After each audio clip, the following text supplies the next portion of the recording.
Hello, boys.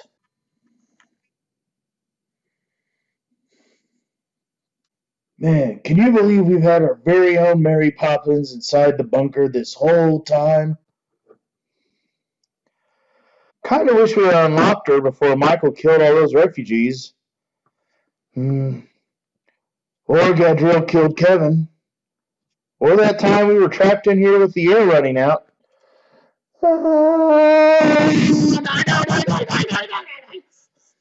But she's here now, and damn, are these sandwiches amazing.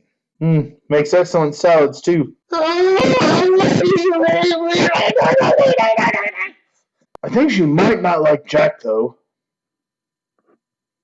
What gave you that idea? Everybody loves Jack.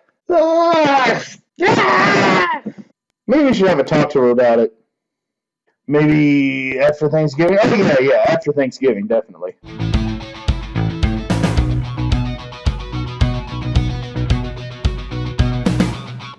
Oh, what is there to say about a straightforward episode like this? You know it's going to be a good one when most of the complaints I can muster are extremely technical and nitpicky.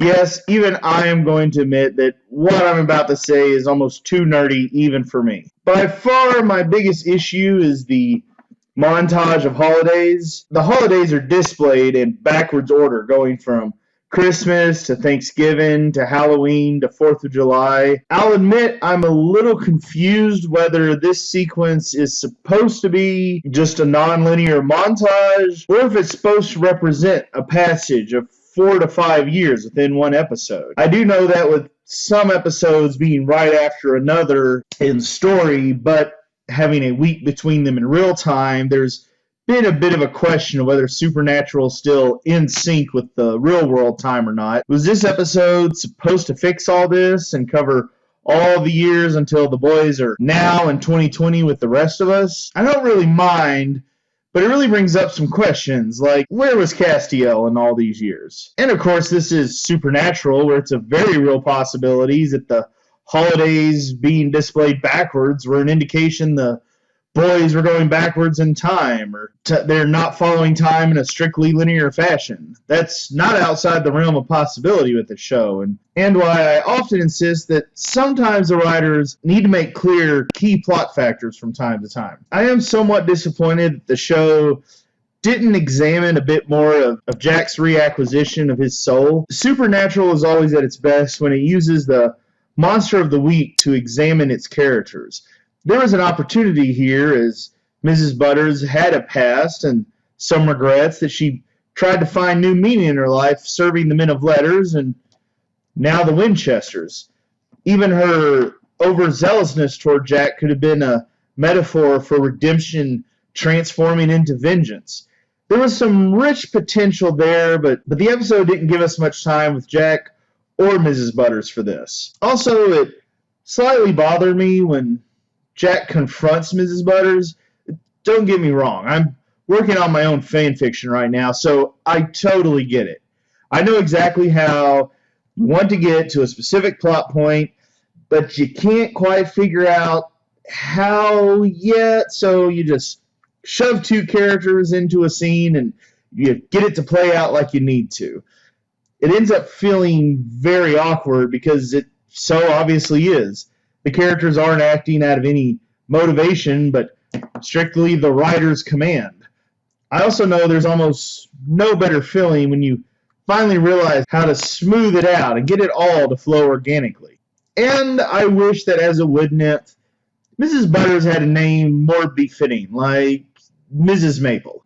Anyway, that's all my complaints. So, what was good about this episode? Just everything else making up 99.9% of it. Megan Faye, anyway, she did a fantastic job, and I just wanted to give her the biggest hug throughout the whole episode.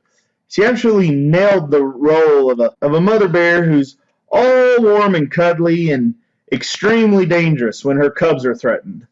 I completely believed her performance, and she was able to shift moods effortlessly and believably.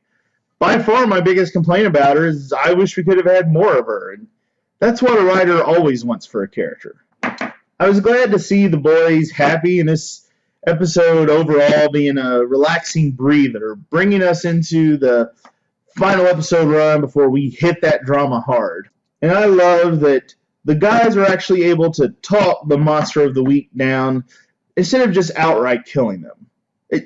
Don't get me wrong, I love watching Satan get shot in the face, so don't think I object to action, but it's nice to watch them do something different now and then. A win by redemption can be even more satisfying, and I like the idea that Mrs. Butters is out there somewhere living happily. I was annoyed by the monster radar and how Sam and Dean just went around killing without waiting for the monsters to actually harm someone. This show has more than once cautioned against the boys acting rashly upon that kind of prejudice.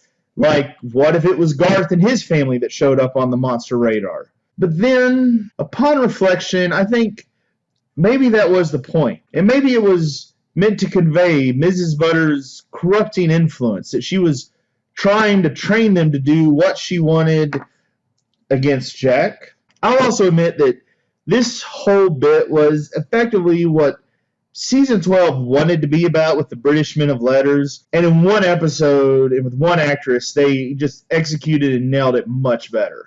So, in summary, I give this episode 4.5 salt shells out of 5. It is so very, very close to just being a full 5 shells, but it didn't quite have that moment of clicking with the possible character study or even just being an extremely creative outing.